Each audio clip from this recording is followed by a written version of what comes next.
There is no way that funding arrangements should be used to bully or coerce workplaces, and the way that the current government has actually used funding agreements to force workers into forms of employment is wrong. And in fact, it's one of the most evil elements of what's happened in this industrial relations process. Any government that would use this process must not be trusted. So our policy for any workplace, but in particular public sector workplaces, is that there shall be no coercion into an AWA-based environment.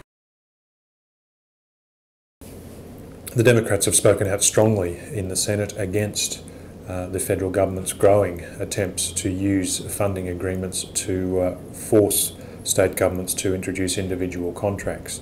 And that is something that should not be allowed, frankly, whether it's forcing state governments to do it or any other body that receives government funding. Governments should not use funding to state governments or non-government organisations as a backdoor way of implementing their ideological agenda. This should apply, this protection against misuse of funding should apply in regards to the general principle across the board, not just in regards to enforcing of individual contracts or requiring all people to be put on AWAs. Indeed, in many respects, the federal government's insistence on trying to use funding agreements with state governments to introduce individual contracts is in effect a breach of their own legislation by using duress to require people to put forward individual contracts as part of a funding agreement. That sort of form of duress is not only a misuse, an ideological misuse of funding arrangements, it's an abuse of due process, and it's a misuse of public funds, and it's an attack on free speech. We've seen that with this federal government using the threat of withdrawing funding as a way of trying to silence criticism, and also as a way of trying to impose its own ideological agenda on the community. That sort of abuse of government funding has been made more easy by the government's control of the Senate.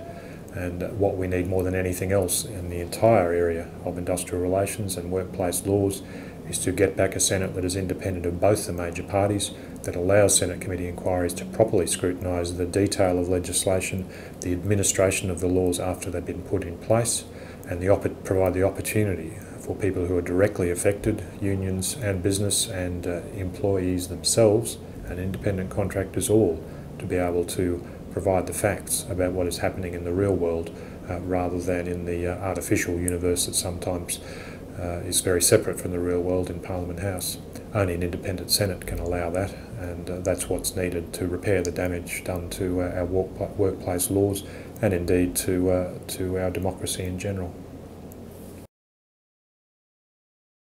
The Greens strongly oppose linking any sort of federal funding to state governments or state bodies on the condition that their workers sign on to AWAs. It's beyond the pale, it's blackmail.